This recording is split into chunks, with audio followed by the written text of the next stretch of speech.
What if I told you this deck can deal damage without attacking, without using items, and without really doing anything on most turns? Today, I want to break down the passive damage engine inside this Budu deck, because once it's set up, the game kind of plays itself. In my last video, we talked about Budu and how item lock slows the game down. But slowing the game down is only half the equation. The real question is, how does this deck actually win once everything stops moving? The answer is a surprisingly clean interaction between two Pokemon most people don't think of as attackers. Froslass has an ability that triggers at the end of each turn, both yours and your opponent's. It places a damage counter on any Pokemon that has an ability. Munkidori lets you move 3 damage counters from one of your Pokemon to one of your opponent's Pokemon. So normally taking damage from Froslass would be a downside, but here it becomes fuel. Budu's job is simple: slow the game down. If your opponent can't play items, it's much harder for them to disrupt a board that's winning passively. In the ideal setup, here's what happens every turn cycle. Froslass places damage at the end of both turns. That damage stacks onto your Munkidori or Munkidoris. On your turn, your Munkidoris move damage to the opponent. You're effectively dealing damage just by passing turns. You're not attacking. You're not playing items. You're just letting abilities resolve. Now that we understand how the engine works, let's look at a few match highlights to see how this deck plays and what weaknesses it might have. Here, you can see that I use Budu's Itchy Pollen to continue to prevent my opponent from playing item cards. After Itchy Pollen resolves and the turn passes, both copies of Froslass trigger their ability, adding 2 damage counters to each Pokemon in play with an ability. After losing that copy of Budu to Charizard EX's Burning Darkness, we're presented with an opportunity to take advantage of Technical Machine Devolution, which works particularly well in this deck due to the stacking damage counters. Here, you can see that with multiple copies of Froslass on the bench, this engine can ramp nicely. Even when the opponent has a large attacker on the field, you can use this deck to target single prize, low HP Pokemon on the opponent's bench.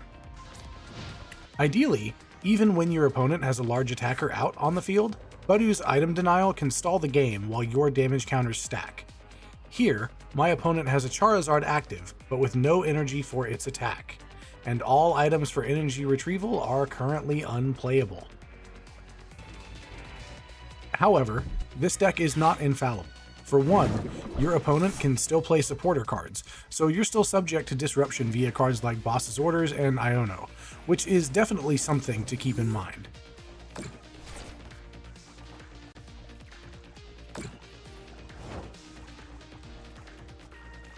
With a little luck and good items though, you can shuffle your board to get your engine back online properly. Notice here that I move things around specifically to have my Budu with Gravity Orb attached as my active.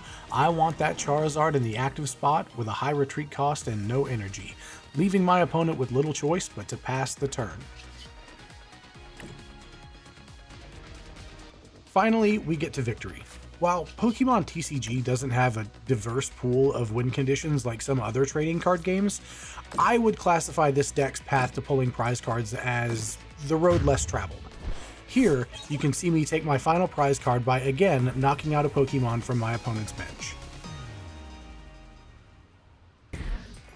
After winning that match, I hopped into another one, and was able to draw just about the perfect opening hand for this deck. I have Budu as my active with a Snorunt on the bench. I attach Gravity Orb to my Budu to hopefully keep my opponent's Pidgey in the active spot, then use Buddy Buddy Poffin to pull an additional copy of both Budu and Snorunt.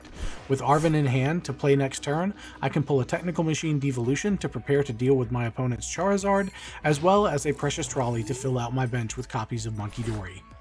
This deck is thin on energy, and while a copy of Earthen Vessel would have really capped this hand off, I do have an Iono to give me a few more chances at pulling energy to attach to Munkidori and get my engine up and running.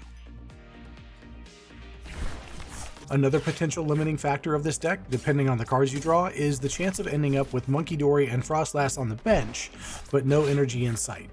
Without energy, you can't move damage counters off of Munkidori, which can be a problem if you end up energy starved over multiple turns. With so many basic Pokemon in the deck, a stadium like Lively Stadium is a great addition to buff Budew and Munkidori's health with little drawback, since you can mitigate the buff your opponent receives from Lively Stadium via the Froslass Munkidori combo. Sometimes it's worth it to pull your Budew out if your opponent's active Pokemon is particularly difficult to deal with. Here, I swapped in a Munkidori with energy attached so I could remove Pidgeot from the board.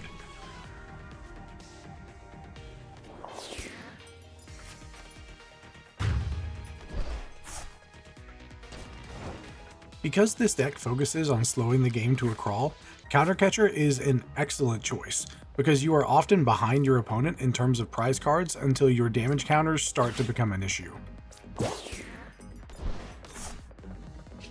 Once the damage counters get stacked up, you can really make things churn. Here, I take out one of my opponent's benched Pokemon with each of my Munkidoris.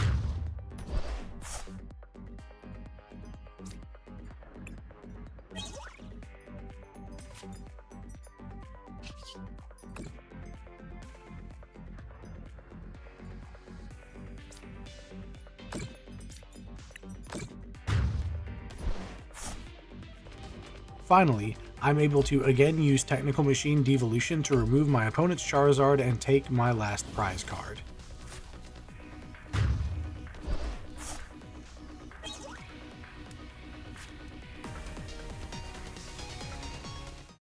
Overall, I think this deck is very strong and a ton of fun to play. But in its current iteration, I do think it would struggle if you brought it into Ranked or to a local tournament. Matchups like Teomask, Dusknoir, or Marnie's Grimmsnarl can be real problems, and while Goldango's draw engine can be annoying, I don't think it's the biggest threat here.